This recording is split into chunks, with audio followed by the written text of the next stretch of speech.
Ave, chers auditeurs, bienvenue sur les ondes de Serviam pour son émission de lancement en cette année de disgrâce 2026. Suivez-nous dès à présent sur le canal Telegram ou encore les chaînes vidéo YouTube et Odyssée au nom de Serviam Podcast systématiquement.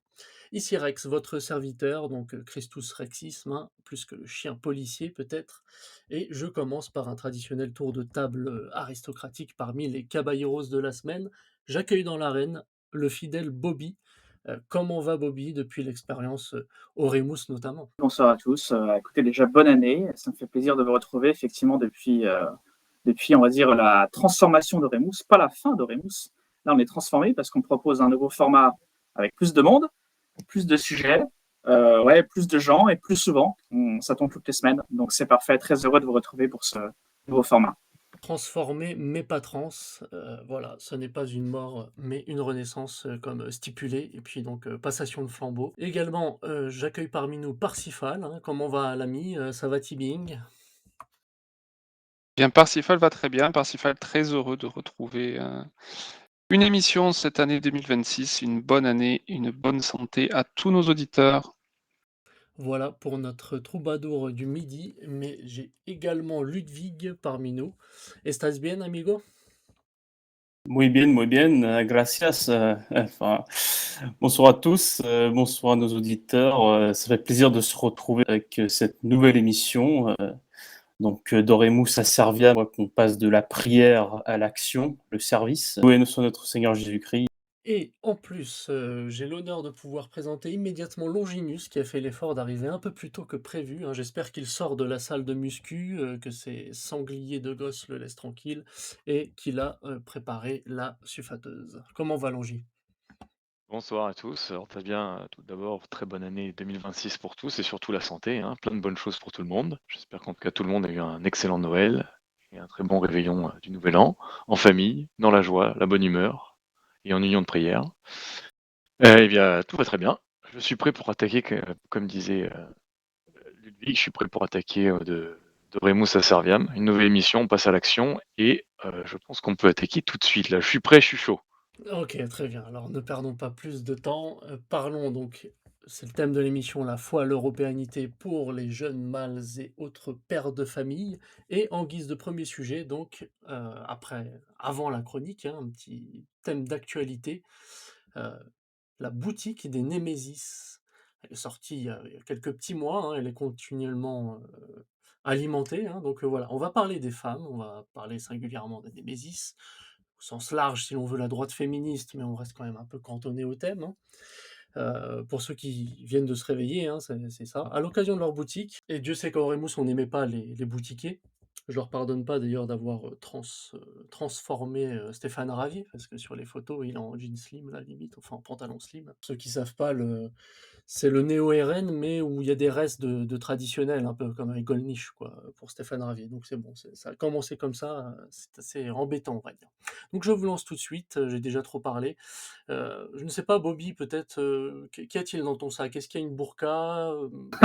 Dès qu'on Peut-être parle un des voile femmes, chrétien? on me sollicite. Non, mais c'est problématique parce qu'en fait, c'est ce courant, on va dire, de féministes de droite, on devrait être hostile de base à un courant comme ça. Et en fait, il y a des gens, ils prennent le concept de droite, ils disent ah bah c'est bon, c'est comme nous. Non, non, c'est pas comme nous, c'est pas rapproché, c'est très différent. En fait, elles sont de droite dans le sens où elles ont bien identifié les gens qui leur posent problème dans leur quotidien, à savoir bon bah certaines populations qui viendraient généralement plus de l'Afrique que de l'Europe. Ok. Faut faire gaffe à ce qu'on dit maintenant parce qu'on est sur YouTube. Mais bon, je pense que les gens ont compris. Mais elles sont embêtées dans leur quotidien. Pourquoi? Parce qu'en fait, elles veulent agir en fait comme des 68 tardes. C'est ça en fait leur credo. C'est pas par elles n'ont pas un problème dans l'action militante d'extrême droite, de nationalistes, etc. C'est pas ça leur délire. C'est le credo de Nemesis, c'est on veut mai 68, mais juste avec beaucoup de blanc. Comme ça, on peut continuer à faire plein de bêtises, on peut continuer à sortir dans la rue habillé n'importe comment, à bien sûr picoler, à prendre tout un tas de substances. Et pour le côté sexe récréatif, j'en parle même pas. C'est ça le credo de ces gens-là. Donc en fait, c'est pas des gens qui sont proches de nos idées. C'est pas parce qu'il y a le titre de droite que c'est forcément des alliés. C'est même tout l'inverse parce qu'en plus, ces femmes, on va dire, se consacrent à du militantisme. Donc du coup, ne font pas de famille, ne font pas d'enfants, ne construisent rien, et en plus répandent un féminisme de droite, un féminisme quand même. Donc en fait, c'est très hostile finalement. Bah, écoute, je ne peux qu'abonder, dans ce sens-là, hein, oui, un mai 68, juste avec l'anti-islamisme en quelque sorte, peut-être anti-islam si on va un peu plus loin dans la radicalité. Le thème du jour, ça va un peu avec la démographie, hein, justement, parce que voilà, ces jouisseurs, oui, ils voient dans l'immigration un certain danger patriarcal, machin, mais en fait, ils veulent Weimar, voilà, c'est Weimar sans Mamadou et cetera. Donc je ne sais pas, Longinus, oui, as-tu, quelques munitions dans la suffateuse ou comment ça se passe? Je peux envoyer les missiles nucléaires déjà ou pas? Je t'en prie. Non, ouais, je suis d'accord avec Bobby, je plus sois. En fait, aussi, elles perdent leur temps. Pourquoi? Elles veulent absolument militer. Donc ces gens veulent revenir, comme la plupart des gens, ils veulent revenir dans les années 90, 80 ou alors les années 60 sans les immigrés. C'est ça, ils veulent jouir. Jouir comme les ancêtres ont joui, comme les boomers ont joui. Donc finalement, on n'en revient plus des dégâts qu'ont fait les boomers et c'est catastrophique. Les gens ont cette mentalité où ils veulent jouir, avoir des droits. Toujours, on revient en fait à l'origine, c'est-à-dire les droits de l'homme.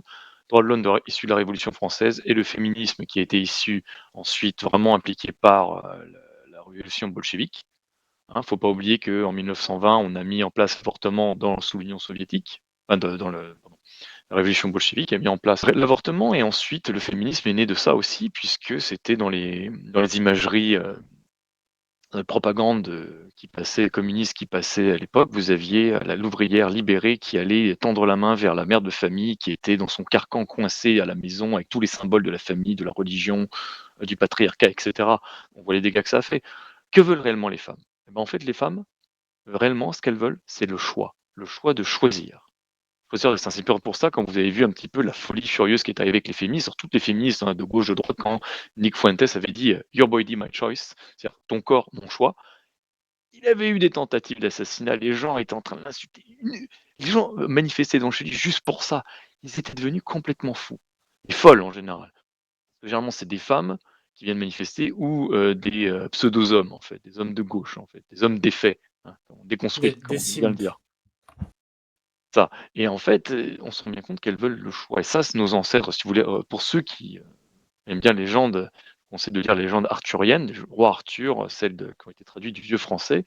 Et dedans, c'est bien expliqué le caractère de la femme, ce caractère de rébellion, en fait, permanent contre l'autorité. Elles veulent choisir, mais elles sont incapables de faire des choix qui soient bénéfiques pour la société, pour l'ordre établi, pour leur famille. Et on voit aujourd'hui ce qui se passe avec le féminisme, que ce soit de gauche ou de droite, c'est le même combat, c'est la même catastrophe. Ça a déjà d'ailleurs été appelé et dénoncé sur des plateaux par Andrew Wilson du Crucible, pour ceux qui le connaissent, qui est très bon en termes de débat. C'est peut-être un des meilleurs peut-être qui existent en termes de débat, qui écrase les féministes, qui d'ailleurs vous retrouvez sur, je crois, Whatever Podcast. Ça fait, ben, on voit très bien l'attitude, peu importe les faits que vous pourrez apporter à ces femmes-là, parce que ce que fait Nemesis, c'est une perte de temps, puisque finalement, pendant qu'elles sont en train de faire du militantisme, eh bien, elles ne font pas d'enfants, elles perdent leur temps, leur horloge biologique eh bien, avance, elles vont arriver finalement, et c'est un pont qu'on peut faire avec d'autres femmes, hein, comme Cassandre, elles vont faire arriver à 40 ans, elles n'ont pas d'enfants, elles ont fait du militantisme, elles n'ont aucune valeur ajoutée, elles ont perdu leur temps, ce sont finalement, et ces femmes-là vont finir avec leur bouteille d'alcool et les chats à la maison, comme toute bonne féministe. C'est une véritable perte de temps.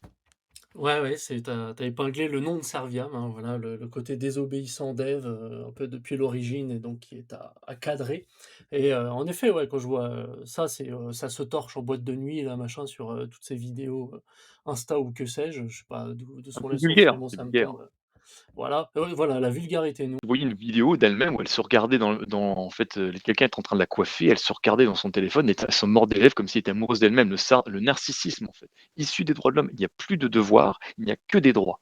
Alors si le devoir des hommes est de protéger les femmes, de mourir pour elles, leur fournir ce qu'elles ont besoin pour vivre, c'est quoi leur devoir aux femmes? Faudrait qu'on nous explique. Parce qu'apparemment, elles n'ont pas compris réellement comment ça fonctionnait. Alors, cher Longy, je tourne un petit peu la parole, hein, comme disait d'ailleurs Hervé Ryssen, combien d'enfants blancs dès qu'ils voient une photo de Némésis? Ouais, je ne sais pas, qu'est-ce que t'en penses, Ludwig, tout ce style un petit peu Frat Saint-Pierre là, après la mini-jupe, les mini-robes, l'avortement, il ne se prononce pas dessus. Voilà, il y a combien de pertes d'enfants là dans toutes ces choses-là? Ouais, bah, comme tu disais, Rex, voilà, le type de société qu'elles veulent, c'est juste Weimar sans les halogènes, quoi. Donc, tout ce qui est l'Allemagne des années 20, mai 68, etc. Et comme tu disais, voilà, effectivement, on les voit pas trop parler de l'avortement, de la contraception, etc. Tout ça, c'est, comme disait Bardella pour certains trucs, c'est un acquis. Voilà, il faut plus retourner en arrière sur ces choses-là. Ça fait partie des mœurs actuelles, donc il faut y aller. Allons-y, quoi. Moi, je pensais, Euh, moi, à tous ces enfants blancs aussi, bah, qui sont pas là, c'est -50, -100, -200 parce que ça finit dans du plastique ou je ne sais où. Donc Oui, c'est un voilà. peu problématique. Si on compte voilà, les avortements éventuels et tout, la contraception, ouais, on peut compter à -50, -200. Ouais. C'est intéressant le pareil que tu fais avec la fraternité Saint-Pierre parce que c'est un peu on va dire, l'aile religieux de Némésis, c'est-à-dire un peu ce laxisme en matière de comment il faut traiter la question féminine. Donc, voilà, avec la tenue vestimentaire, les comportements à avoir en tant que femme véritablement catholique et traditionnelle. Voilà, est-ce qu'on peut vraiment être catholique et promouvoir toutes les mœurs et la doctrine catholique traditionnelle et soutenir ce genre de mouvement comme Némésis? Voilà, quoi. Faut être correct avec ses principes. Voilà, circuler, il n'y a rien à voir, quoi. Alors, je ne sais pas tout ce qu'il y a comme objet dans la boutique, mais j'espère que, voilà, il y a des Master Ball, hein, au cas où, Chibraxomon ou Chibraxosaurus est de passage, là, genre un Pokémon sauvage, parce que faut pas le louper, hein, qu'est-ce que tu en penses, Parsifal, là, des objets vendus ou de la mentalité ambiante, hein, tout ce problème? Déjà, ce que je voudrais rajouter, c'est que, en plus que vous avez dit jusqu'à présent qui est fort juste, il faut quand même se rappeler que le constat de départ qu'elles font chez Nemesis est correct. Il y a un problème d'immigration en Europe de manière générale et en France de manière plus spécifique. Et cette immigration crée de l'insécurité qui se ressent en particulier chez les femmes, mais pas seulement. Le problème, c'est que partant d'un constat qui est correct, elles appliquent une méthodologie qui, elle, est incorrecte. Elles veulent se référer au féminisme pour combattre à la fois l'immigration et le gauchisme. Or, le féminisme en lui-même est une idéologie qui est éminemment gauchiste puisqu'il nie les différences naturelles et, euh, et divines entre hommes et femmes. Vouloir combattre le patriarcat, vouloir promouvoir le féminisme, c'est promouvoir la femme. Ce n'est pas promouvoir une quelconque égalité entre les hommes et les femmes. Ça veut dire euh, vouloir reconnaître que l'homme a pris un ascendant sur la femme et vouloir inverser ce rapport de force, ce qui est complètement ridicule. Donc peut-être qu'au lieu de seulement reprocher aux femmes d'être et de se comporter en femmes, reprochons aussi aux hommes de ne pas se comporter suffisamment en homme et de ne pas prendre le problème à bras le corps en réglant ce problème de l'immigration et ce problème de la sécurité pour nos familles. Bah, il faut aussi que les hommes aient envie de fonder des familles. Autrement, évidemment, si elles activent le mode poupée Barbie, elles seront usées par des poupées Barbie, à moins de tomber sur un homme qui a une force morale supérieure et tout, ce qui est vraiment pas donné aujourd'hui.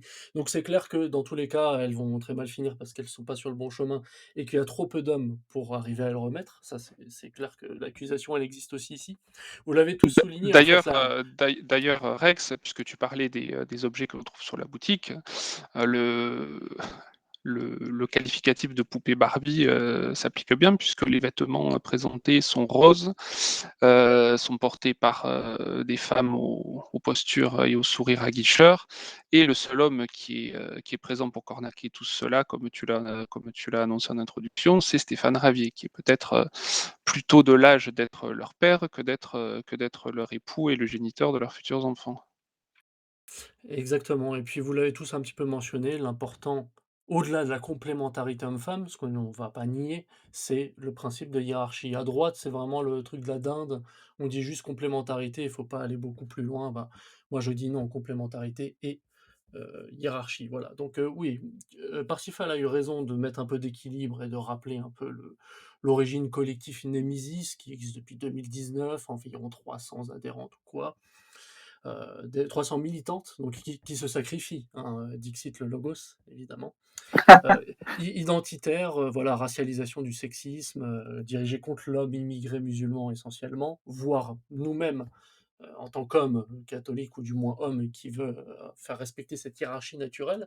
Et ce rôle naturel des femmes, vous l'avez un petit peu tous souligné, mais Longinus, je crois qu'il avait écouté Virginie Vautrin et à un moment donné, il a bondi, non? Dernière vidéo qu'elle a fait, elle disait Je ne crois pas que le rôle naturel des femmes soit d'avoir des enfants.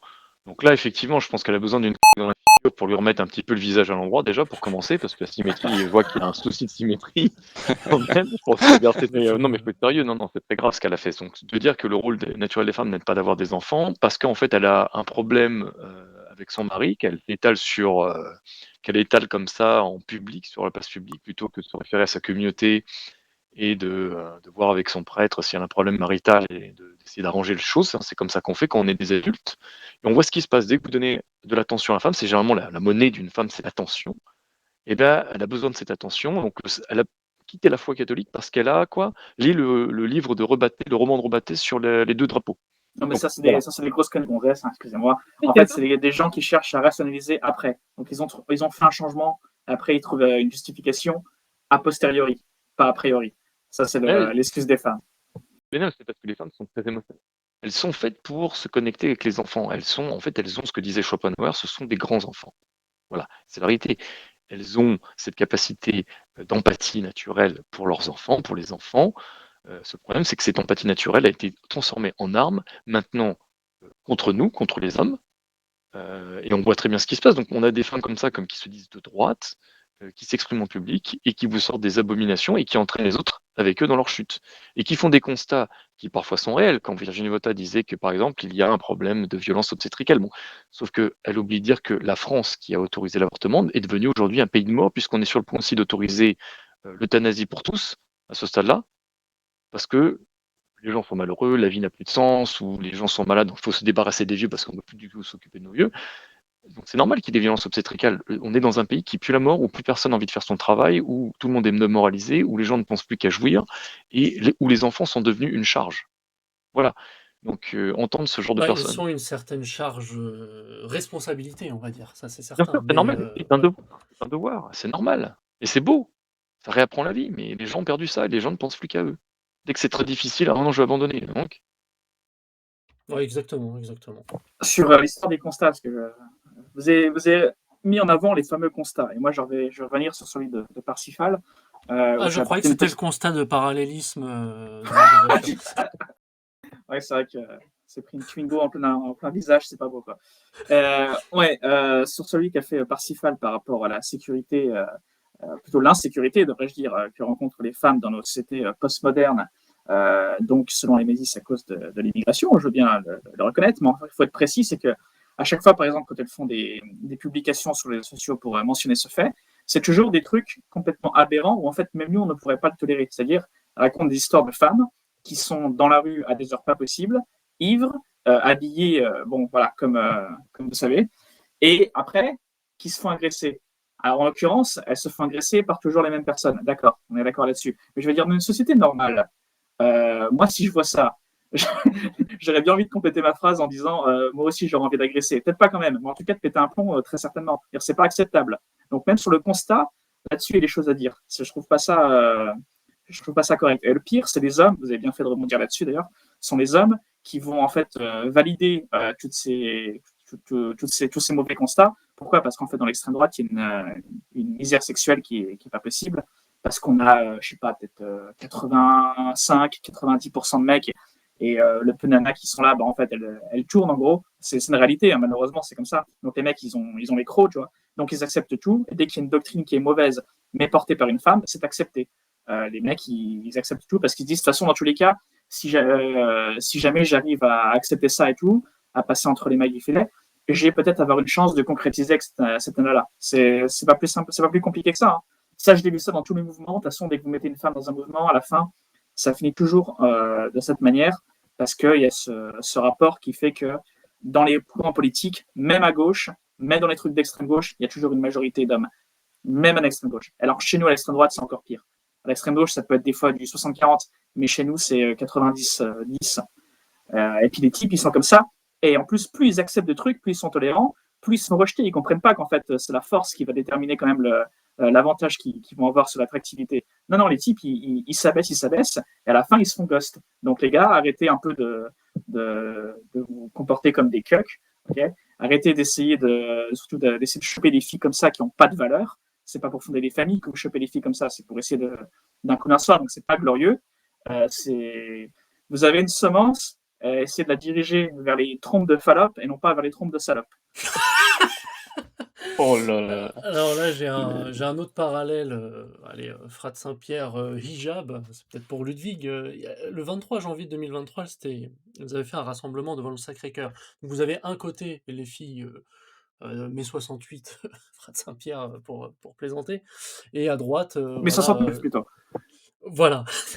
Et à droite, en fait, d'autres némésis, mais qui étaient habillés en mode voilà, musulmane traditionnelle, littéralement, hijab noir, etc.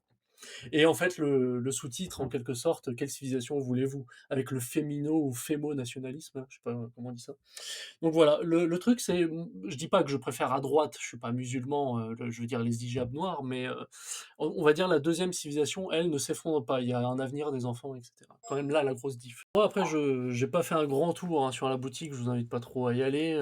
Juste le seul retour que j'ai eu d'un ami qui cherchait pas spécialement une mauvaise prestation, un certain type, hein, mais il a quand même dit, voilà, il y a peut-être des objets, mais il n'y a pas de tarif, quoi. Donc c'était un petit peu.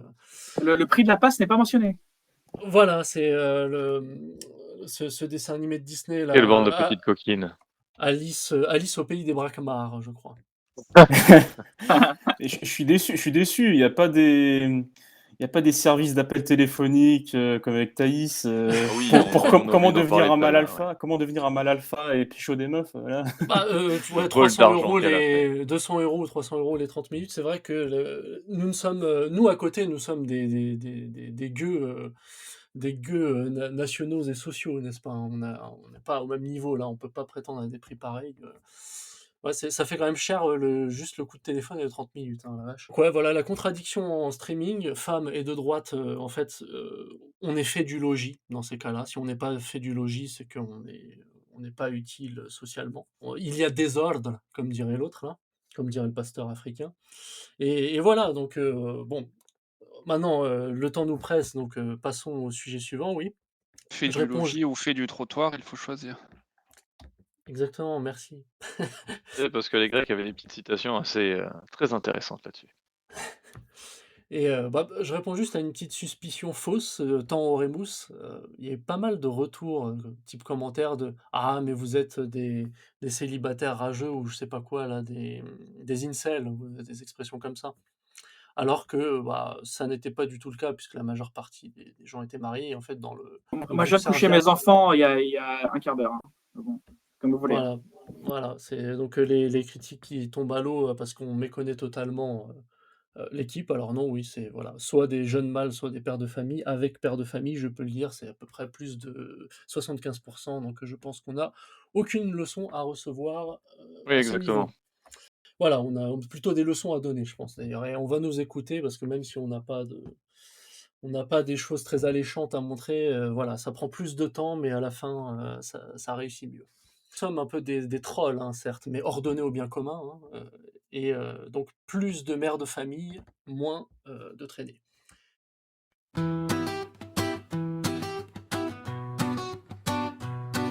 Sur la place publique à grands coups de drapeau, elles montent sur l'estrade dévoilant bien leur peau. Le combat politique s'est monté sur le ring, mais elles ont vite fait de montrer leur string. Car au lieu de prêcher l'ombre et la discrétion, leur corps s'affiche en haute définition.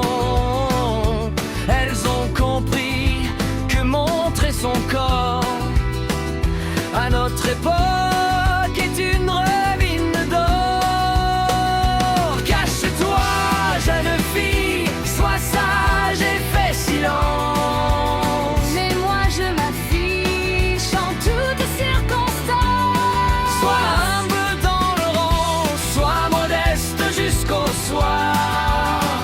Mais moi je m'expose, je fais le trottoir.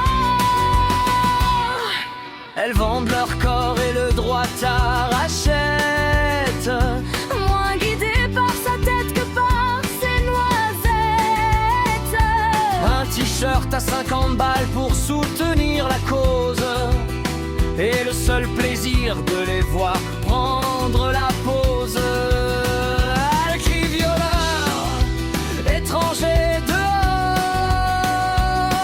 Mais le procédé n'est plus retors.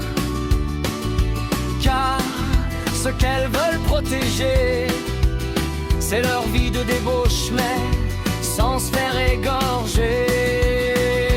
Cache-toi, jeune fille, sois sage et fais silence. Mais moi je m'affiche en toutes circonstances. Sois humble dans le rang, sois modeste jusqu'au soir.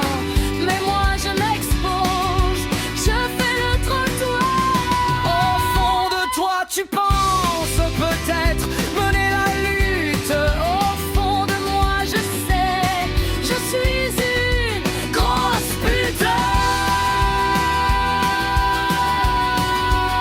Mais moi je m'affiche en toutes circonstances. Sois humble dans le rang, sois modeste jusqu'au soir. Mais moi je m'expose, je fais le trottoir.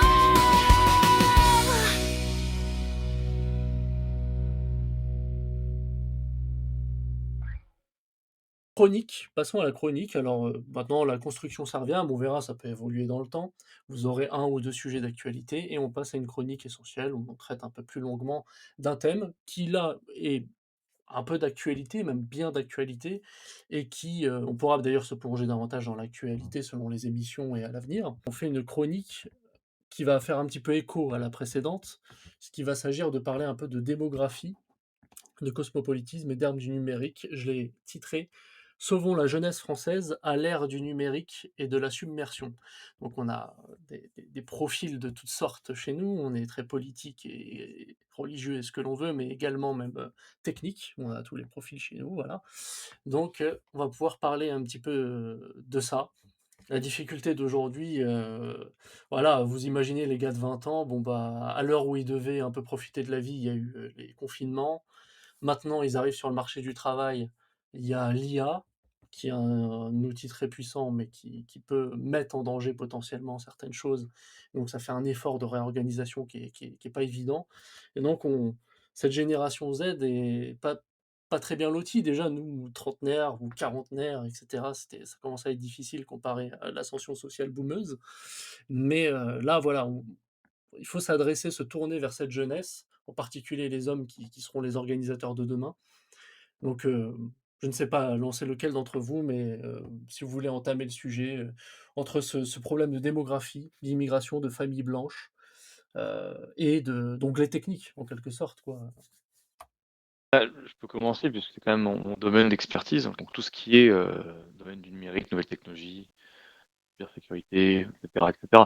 Le problème, c'est qu'Internet, encore une fois, ce sont des outils, de formidables outils qui sont très utiles. Le problème que l'on a aujourd'hui avec les nouvelles technologies, notamment les réseaux sociaux, c'est là le plus gros danger, c'est que tout ce qui est réseaux sociaux, Facebook, TikTok, Instagram, etc., sont extrêmement maintenant nocifs. Ils sont étudiés, notamment grâce aux neurosciences, pour devenir addictifs.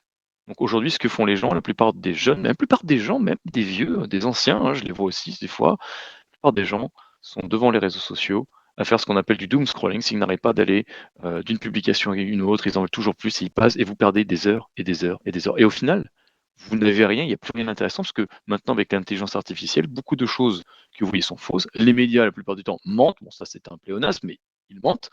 Donc, ce qui fait que vous passez votre temps à faire rien faire. Bah, ils prennent le shot de dopamine en plus, quoi. C'est C'est un shot de surdosé dopamine, et on n'a en plus fait, du l'énergie de scrolling. faire des vraies choses, quoi.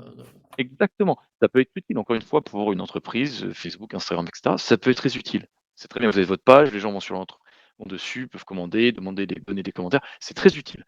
Mais dans un cadre personnel, c'est extrêmement nocif, notamment maintenant avec l'entraînement de l'intelligence artificielle, etc. Ça peut être utilisé pour savoir où vous êtes, ce que vous faites, Et c'est ce que voulait d'ailleurs faire le DARPA, hein. Il faut savoir que le jour où le DARPA a fermé le projet LifeLog, ce jour-là est apparu Facebook. Le projet de DARPA, c'est exactement ce que fait Facebook. C'est grâce à toutes les données que vous mettez dans Facebook, où il y a l'adresse IP, il y a l'adresse email, il y a les communications avec vos amis, vos contacts, vos publications, vos centres d'intérêt, les pubs, tout est ciblé avec les pubs d'intelligence artificielle, mais ça permet aussi d'étudier votre comportement et de le prévenir. Et donc de faire aussi de la manipulation d'opinion, etc.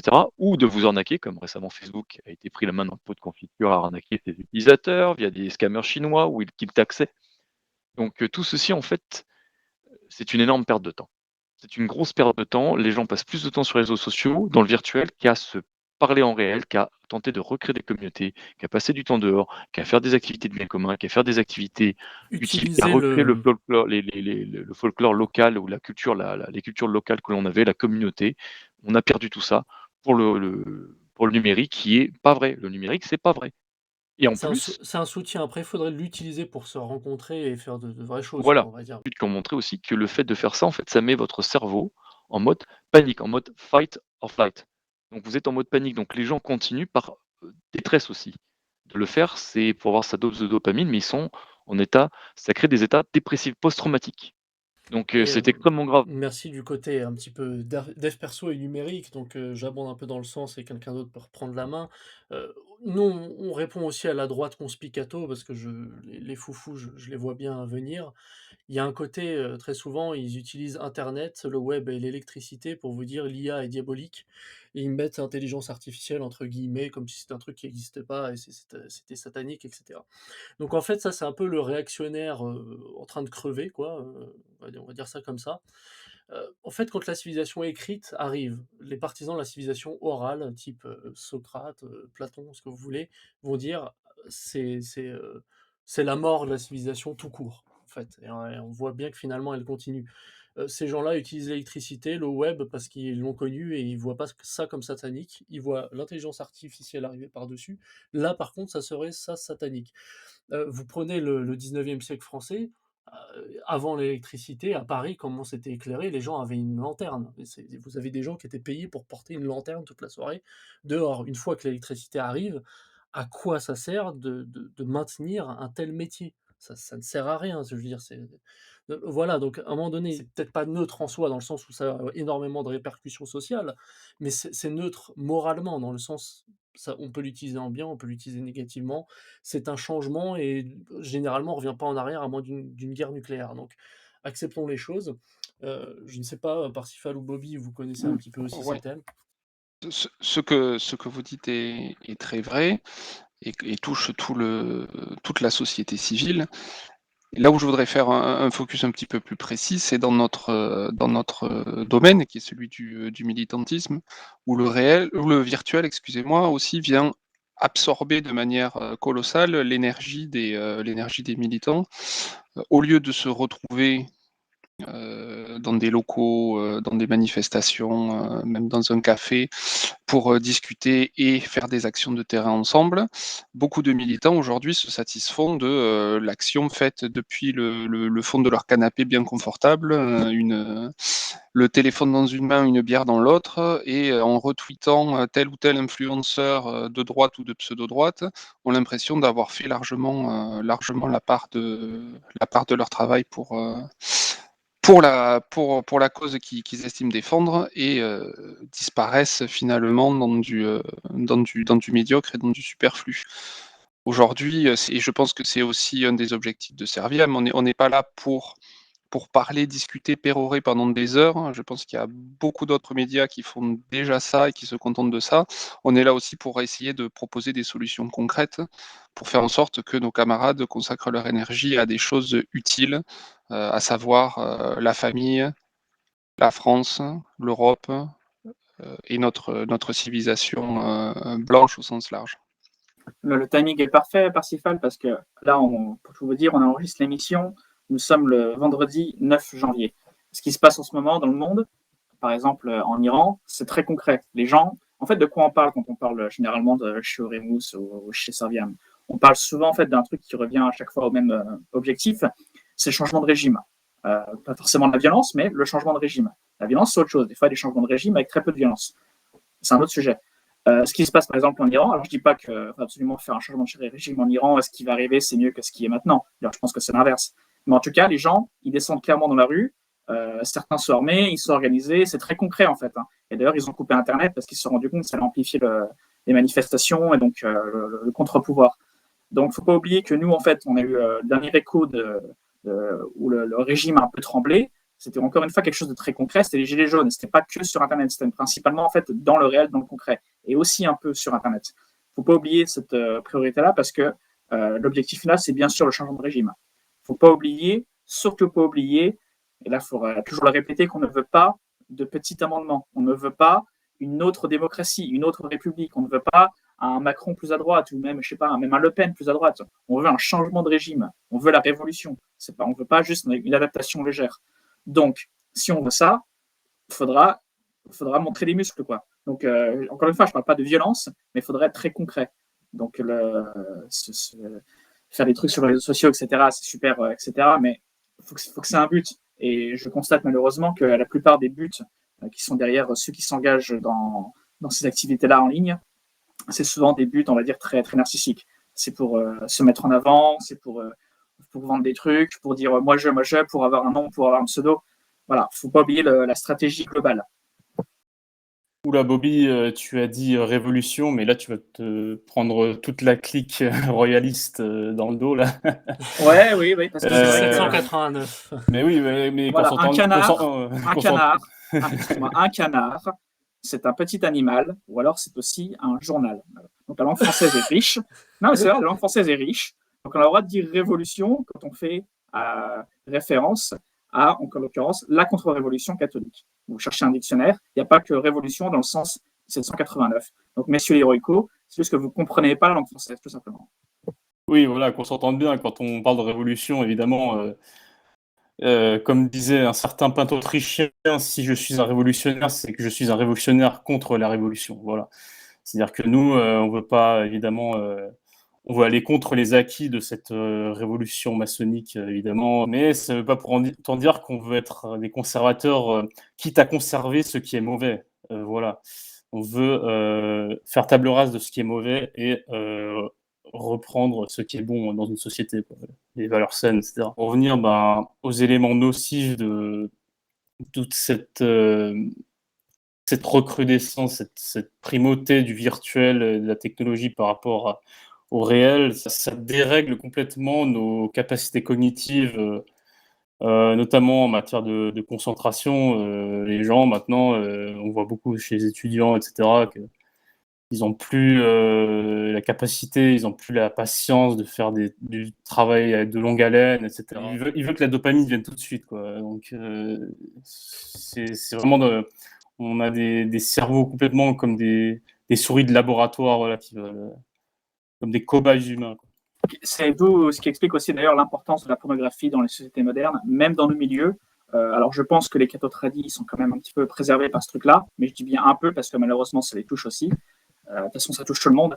Et alors, les jeunes hommes, à eux, c'est, en termes de statistiques, c'est quoi, du 90-95% minimum de consommation régulière de pornographie, au moins hebdomadaire. Et donc ça tue énormément. Déjà, ça tue l'envie, ça tue l'énergie, et puis ça tue le bien commun, bien sûr. Et puis ça tue même l'envie même de rencontrer l'autre, parce que le mec qui va consommer ça de manière régulière, il va se dire mais attends, mais pourquoi est-ce que j'irais m'embêter avec une nana alors qu'en fait là je clique et la nana, en fait j'ai celle que je veux, je l'ai même en mieux, je peux même la créer avec, ils font des trucs, elle fait ce que je veux, et puis du coup en fait j'ai que des avantages et j'ai aucun inconvénient. Conclusion, je reste dans ma consommation hebdomadaire de pornographie à très haute dose, et puis à la fin, Coco, tu finis comme Némésis pour le coup, je fais un raccord, hein, tu finis, t'as passé l'âge et puis t'es tout seul, quoi. Et puis t'as pas d'enfant, et puis à la fin, tu crèves tout seul.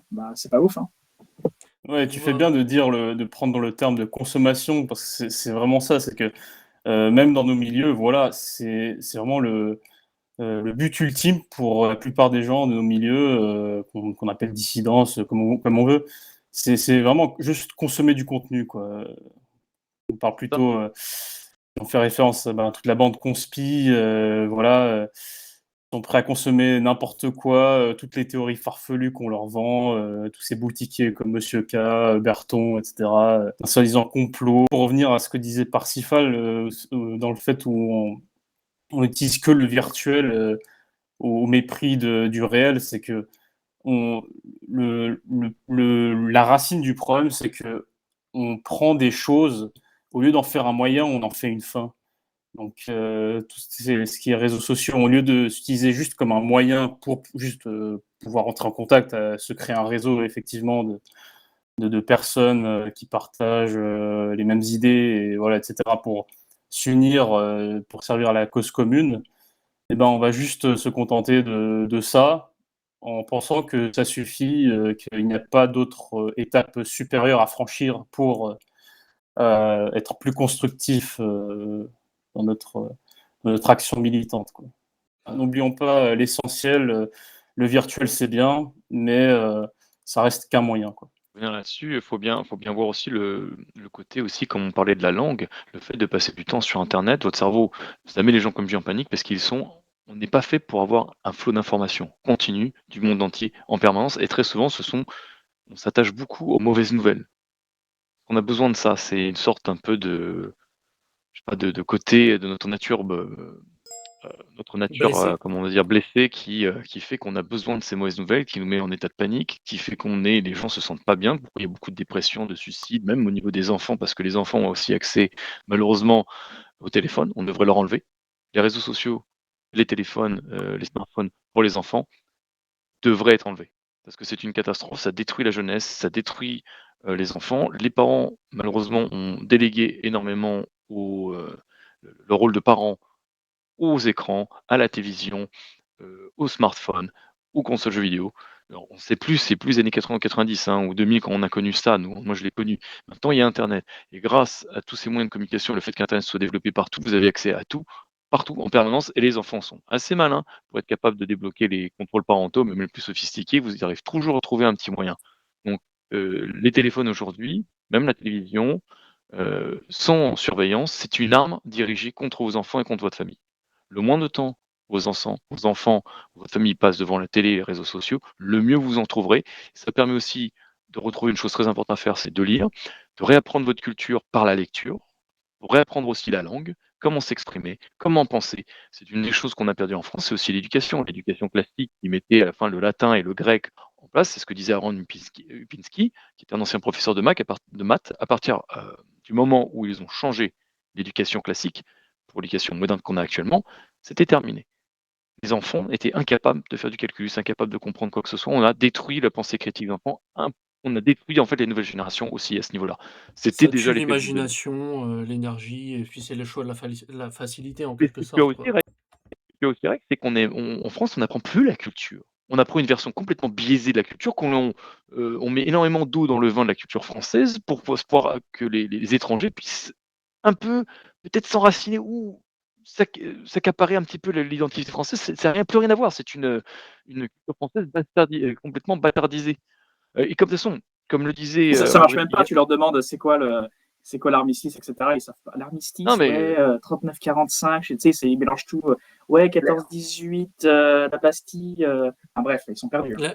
L'appel du 18 juin, c'est Pétain, je me souviens, un maghrébin qui avait lâché ça aussi au lieu de Gaulle, c'est pas mal. mais voilà, d'ancêtre les Gaulois, il y a des choses qui restent, mais les gens en général connaissent plus rien sur François Ier, sur Sainte Jeanne d'Arc, sur nos saints, nos légendes. Je parlais avec mon boucher, il me dit ah ouais, mais en France, on n'a pas beaucoup des légendes nordiques. Alors j'ai entendu ça, j'ai pensé à Oleg, j'ai fait oh là là, attention, ne parlez pas des légendes nordiques.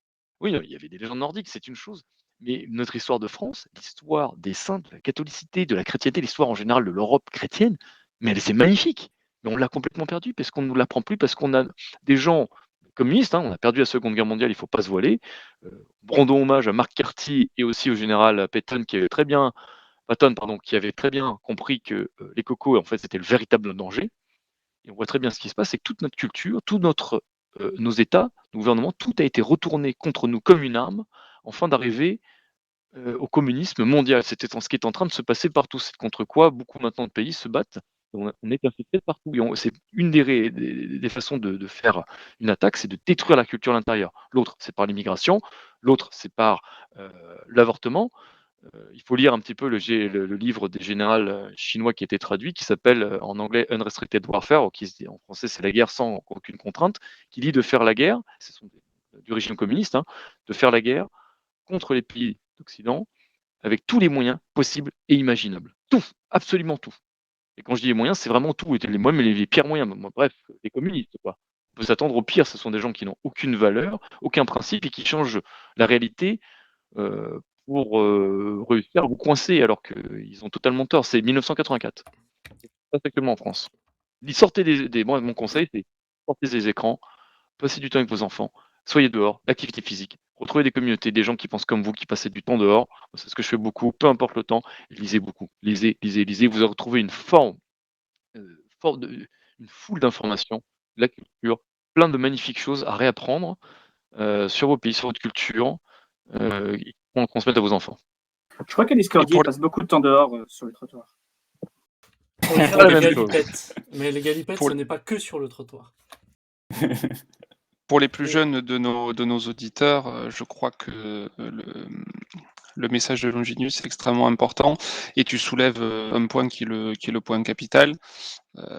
Tu parles d'élever les enfants, mais avant d'élever les enfants, il faut pouvoir faire des enfants. Et donc, quand on ne sait pas par où commencer dans le militantisme, je pense que la première base, quand on est un militant de droite catholique en France, c'est de fonder une famille, de trouver une femme. Encore faut-il qu'elle soit disponible, mais il y a des moyens pour ça. Trouver une femme et fonder une famille, c'est en soi un acte militant, c'est le premier, le plus important des actes militants. Est-ce que un de vous a des pistes pour guider nos Ah ouais, jeunes, j'ai une piste nos alors, jeunes c'est qu'en fait, camarades? la plupart des mecs qui sont des trucs nationaux qu'on aime bien, on vous kiffe les gars, mais qui sont trentenaires et qui ont pas de boulot ou alors des petits boulots alimentaires, non mais les gars, faut commencer aussi par là, quoi. C'est-à-dire que si vous voulez une nana, alors je dis bien que l'hypergamie, ok, effectivement, l'hypergamie des femmes, c'est contraignant, surtout l'hypergamie délirante. Mais enfin, l'hypergamie en soi, par principe, n'est pas mauvaise. Ça permet aux femmes de faire le tri entre les vauriens et les gens qui valent quelque chose. Donc, prouvez que vous valez quelque chose, sortez du sous-prolétariat, ayez au moins une petite condition, pas forcément beaucoup d'argent, mais au moins une certaine stabilité, et ça vous aidera à trouver une femme. Déjà, il faut commencer par là. Parce que, Oui. coucou, je suis toujours au chaume du, alors j'ai 30 ans et ça fait 5 ans que ça dure. Non, ça, c'est pas acceptable. L'hypergamie féminine, effectivement. Je recherche Et toujours le meilleur. en fait, oui, il faut se fixer des objectifs nobles, atteignables, organiquement. On commence pas par c'est bien d'avoir des objectifs, mais on cible Mont Everest, donc faut un peu décomposer, quoi. Faut renouveler le game, le juego. Et on prend, je sais pas, même, vous prenez Napoléon Ier, c'est un blédard, hein. Il arrive à Paris, en France, je veux dire, c'est un Corse slash italien dans son accent. Imaginez le moindre gars qui se dit: «J'ai un accent à couper au couteau». Un blédard comme Napoléon Ier et arriver à la tête de la France et puis à la tête de l'Europe. Donc comme quoi, bon, des fois, avec d'énormes défauts ou perçus comme tels, on peut quand même défoncer la baraque, il faut quand même se dire ça. Il y a beaucoup de limites qu'on se fixe soi-même, se faire un bon usage, de la journée et du temps parce on est limité en énergie, on est limité en temps. Il faut décider de là où on ne gaspille pas son temps, aller sur la boutique de Nemesis, voilà, ça c'est de la perte de temps et d'argent. C'est seulement 12 euros la paire de chaussettes brodées, hein, franchement, c'est pas si cher que ça. Voilà, le sujet 1 déborde un petit peu. Vous m'avez un peu devancé, Ludwig et Bobby, et a raison, c'est très bien sur, le thème de la pornographie, et c'est en plus pas mal d'actualité dans le sens où aujourd'hui, il y a une offensive assez molle de l'État français, surtout de l'Union européenne, en fait, des normes de l'OMS et tout ça, donc tout le monde applique à échelle nationale et genre le pays, fait cocorico machin, mais en fait voilà, c'est juste, quelque chose qui descend organiquement. Aujourd'hui, les sites, pornographiques sont semi-censurés parce qu'il y a mais, peut-être un danger derrière, c'est aussi le contrôle numérique, puisqu'il y a des moyens, d'identification renforcés pour empêcher notamment les mineurs. Ça veut dire qu'en fait, si on n'est pas un mineur, bah, là, il y a pas de limitation et tout. Donc en fait, c'est pas du tout le retour de l'ordre moral chrétien, ça c'est certain. Mais je pense que de là, il y a quand même une brèche qui est ouverte et on peut aller quand même d'amélioration. Je vois de plus en plus de youtubeurs qui ne sont pas du tout de notre niche et qui ne sont limite pas une niche parce qu'ils font énormément de vues. Ils en parlent, et ils en parlent même mieux que ces lois peuvent proposer, une limitation vraiment, peu limitantes au final. Et donc ouais, fallait rebondir un petit peu là-dessus.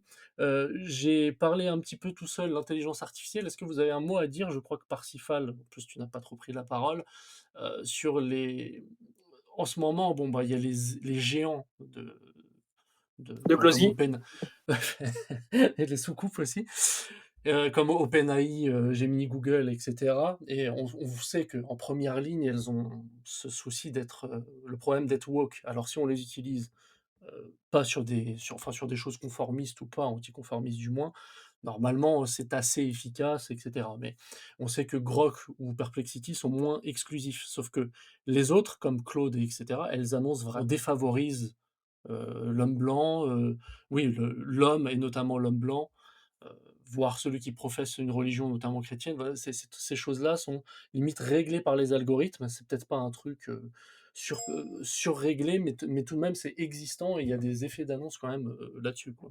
Pour parler, c'est qu'en fait, oui, effectivement, elles sont biaisées. C'est parce que ChatGPT, Grok, etc., elles ont toutes un niveau de biais. Alors, celle que je conseille d'utiliser, il y a celle de Gab. Gab, qui d'ailleurs a refondé entièrement pour Gab.ai, qui a sa propre intelligence artificielle. Il faut savoir qu'Andro Torba est un chrétien, qui se bat justement pour la liberté d'expression et contre, d'ailleurs, qui redit à chaque fois au gouvernement d'aller se faire voir gentiment chez les Grecs lorsqu'ils essayent de faire fermer des comptes, ou demandent des identifiants quand ils voient que c'est un compte allemand, français. Non, non, on vous donnera rien, liberté d'expression. Ouais, c'est Et, pas Gab, et arrive, social aussi, tu as les réseaux sociaux, ouais, bon, c'est très cantonné, entre guillemets, «à l'extrême droite», mais en fait, c'est vrai que le chef a un petit commence à côté, exploser. Verisen, hein, Propre intelligence artificielle qui s'appelle Aria et qui elle, au niveau des biais, et là par contre, non, elle a pas trop de biais, elle est plus vraiment de notre côté, en fait, en recherche de vérité, donc elle est très, très utile, à ce niveau-là pour être utilisée. Mais en général, oui, les intelligences artificielles sont biaisées, donc il faut Bah, faire, comme tous les outils technologiques, l'IA, elle n'est pas intrinsèquement mauvaise ou bonne. C'est un outil et donc tout dépend de l'utilisation que l'on en fait. Et aujourd'hui, comme la plupart des médias, parce que ça reste média, euh, elle est plus ou moins contrôlée par les règles politiques en vigueur. Et donc elle va avoir, comme tu le dis bien, des biais gauchistes par des surcouches qui sont ajoutées, parce qu'une IA, qu'est-ce que c'est? C'est simplement un arbre logique qui va essayer de trouver quelle est la réponse, qui va essayer de prédire quelle est la meilleure réponse attendue en fonction de tout un historique d'essais qu'elle a pu faire au préalable. Donc une IA qui partirait d'une base totalement vierge n'aurait aucun biais. Or, et on l'a vu au début de la mise en place des IA, même de ChatGPT, qui en quelques minutes d'utilisation, à partir du moment où on la branche par exemple sur X/Twitter, et à partir du moment où elle va tomber sur des discours et des raisonnements d'extrême droite, ou même on a eu un cas récemment avec des thèses révisionnistes, elle se nourrit de ça et elle ne réfléchit, elle ne donne un résultat que vis-à-vis de la logique pure, et donc elle va pas nous donner un résultat orienté, mais un résultat le plus analytique possible. Donc pour éviter d'exposer certaines vérités ou de laisser les gens se rendre compte que il y a des biais partout, ben on rajoute des surcouches. Quand je dis on, ce sont des Les décisions juifs. politiques, hein. Euh, on bloque son raisonnement en lui ajoutant des surcouches et des limitations. Si l'utilisateur t'emmène sur tel terrain, tu te recentres, tu refuses de répondre à sa question, tu reformules éventuellement sa question et tu essayes de le ramener dans le droit chemin. Et effectivement, le jour où on aura des IA totalement libres, ces biais-là disparaîtront. Et c'est bah, vrai Aria. pour tous les médias. Aujourd'hui, la radio, tu écoutes France Inter, tu écoutes France Info, je ne sais quelle radio d'État, c'est de la propagande gauchiste du soir au matin.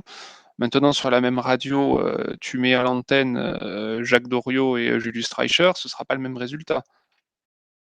C'est pas la radio en elle-même qui est gauchiste, c'est les gens qui tiennent le micro et ceux qui tiennent le tiroir caisse.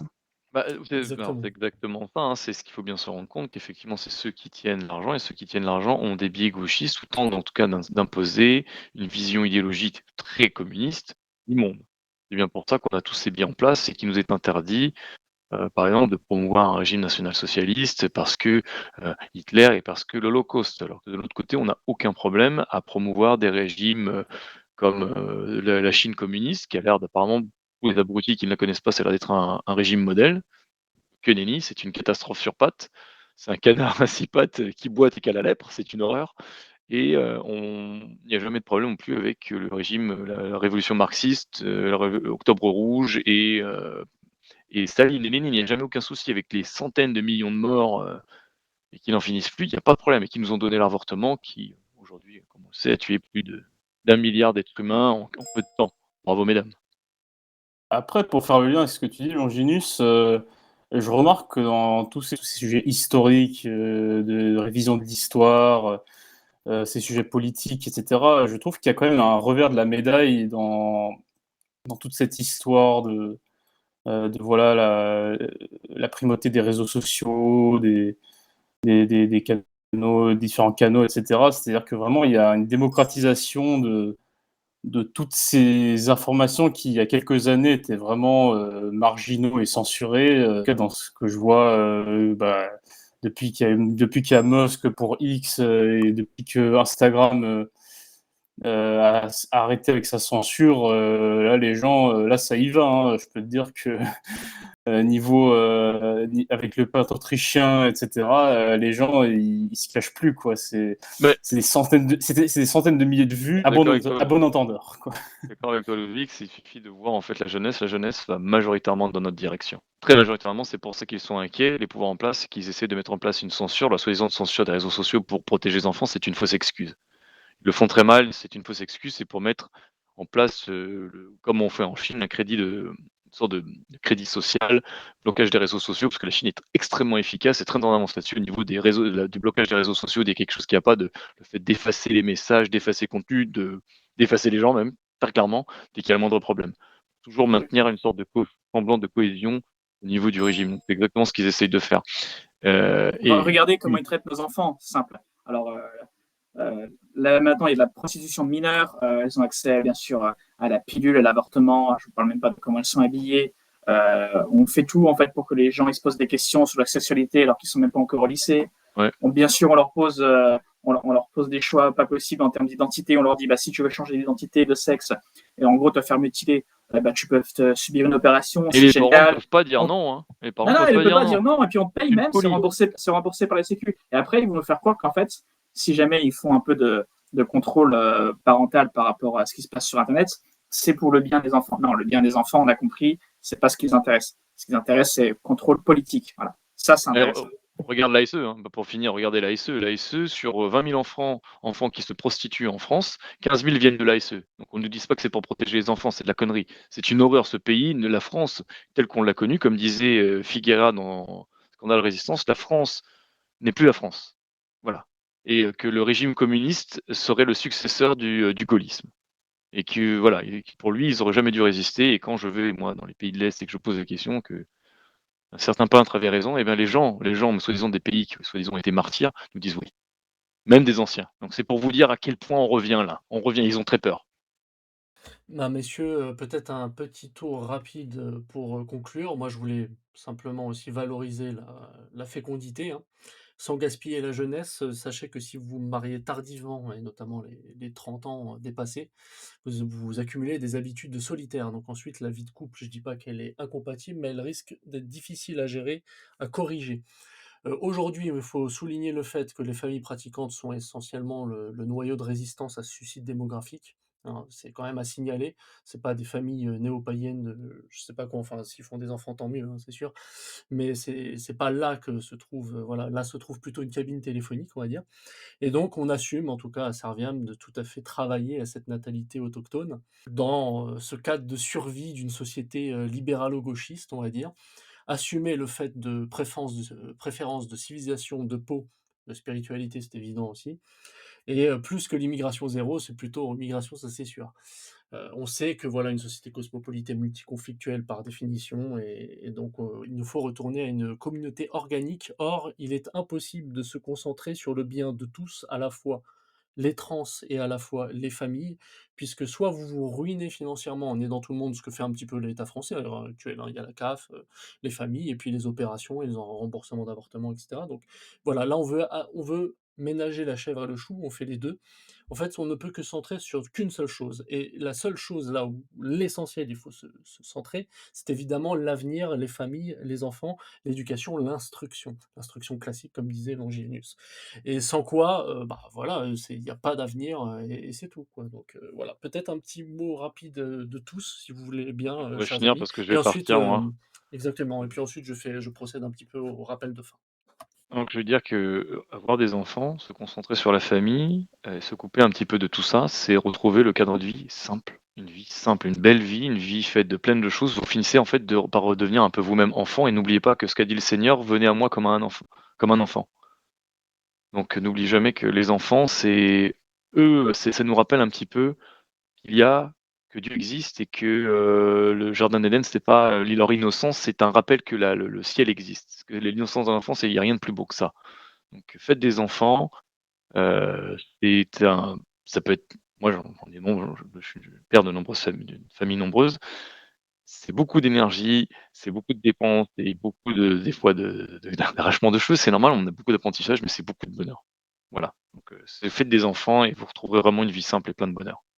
Bah, pour ma part, je dirais, ouais, comme a dit Longinus, moi je dirais que ne perdons pas non plus de vue justement nos devoirs spirituels et religieux, donc parce que peu importe la situation dans laquelle nous sommes, on n'arrive à rien sans la grâce du bon Dieu.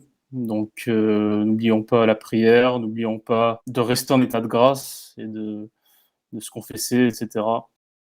Oui, ce qui n'oublions pas que ce qui restera de nous sur cette terre après notre départ, bah, ce sont nos enfants. À part pour, quelques personnages exceptionnels qui représentent une fraction absolument minime de la population, on se souviendra longtemps, d'un Napoléon, d'un Hitler ou d'un Staline pour citer les quelques personnes dont on a parlé dans cette émission. Heu, En bien ou en mal, peu importe, mais on se souviendra de longtemps. La plupart des êtres humains ne laisseront pas de traces, on n'a pas été conçus pour ça. C'est aussi qualitatives qu'elles soient, les émissions d'Oremus dans 50 ans, dans 100 ans, dans 200 ans, elles seront, oubliées et archi oubliées. Mais par contre, les enfants de Bobby, de Ludwig, de Parsifal, de Rex, eux, continueront à vivre, au travers de leurs enfants, de leurs petits-enfants et ainsi de suite. Donc, travaillons, à notre salut, mais travaillons aussi à nous maintenir sur cette terre pour longtemps. Et cher Bobby, depuis, la passation au Rémus, je te laisse le dernier mot avant de procéder au petit rappel de fin. Oui, bah, je vais corroborer ce qui a déjà été un peu dit parce que, en fait, pour ceux qui ont suivi de manière attentive Remus, vous savez qu'on ne s'est pas privé quand il le fallait, pas par plaisir, de critiquer un petit peu les travers qu'avait le milieu cathotradi sur un certain nombre de points, surtout le point politique, parce qu'il y avait une naïveté politique et même infertilité politique qui est insupportable par les temps qui courent. On vit des moments où en fait tout va être chamboulé, donc c'est certainement pas le moment de se reposer, juste d'attendre que tout vienne du Christ et qu'on ne fasse rien, ça c'est insupportable. Mais pour ce qui est du côté familial et de tous les dangers qui gravitent autour, on a parlé d'avortement, de contraception, de pornographie, tout un tas de dangers qui gravitent autour de nos sociétés. Là, par contre, il faut quand même dire que le milieu catho-tradi, c'est quand même un milieu qu'il faut louer parce que ce sont souvent des gens qui sont exemplaires sur ce plan-là, même très très souvent. Et les familles qui durent, les familles nombreuses, les familles exemplaires et pieuses, ce sont bien sûr les catho-tradis, donc c'est vraiment des exemples à retenir. Exactement, hein, que même si on est, souvent on est méchant avec ce qu'on aime, ça arrive, ça se vérifie pas toujours donc oui, catholique tradi, c'est évidemment l'avant-garde. On connaît le vice, on va dire que c'est la bourgeoisie française en France qui a sauvé la foi catholique et sa pratique. Donc on lui reconnaît ça évidemment, ce ne sont pas des vices populaires qui viennent avec, c'est plutôt des vices bourgeois, c'est sûr, mais voilà, on sait qu'on doit faire avec. Donc merci de votre écoute, chers auditeurs. Diffusez à tous vos contacts, c'est un petit coup de pouce, hein, petit coup de pouce au pluriel égale grande aide, petit canot égale grande rivière. Et pour ne pas laisser l'auditeur dans le vide, j'annonce que pour les prochaines chroniques, celle-ci était assez libre, on pourra peut-être parler plus philosophie, histoire, non sans touche d'humour, comme toujours, c'est tout de même la marque, héritage Oremus, hein. Vous avez de bons ouvrages qui sont sortis avec les fondements du national-socialisme de Monseigneur Aloïs Udal, enfin traduits. Pourquoi pas les écrits de monseigneur de feu monseigneur Williamson avec, les 2 volumes des Comtés à ce jour en langue française maintenant qu'ils sont sortis. Nous recommandons à vos prières, monsieur l'abbé Xavier Beauvais, qui était l'ancien curé de Saint-Nicolas du Chardonnay et qui a une opération de quadruple pontage, donc voilà, que cela se passe bien, qu'il puisse retrouver un petit peu son apostolat, en sachant qu'il a eu de très bonnes, séries de conférences sur, Garcia Moreno, les encycliques de Léon XIII, un traitement de Mitbrunner Zorge avec objectivité, ce qui est très rare.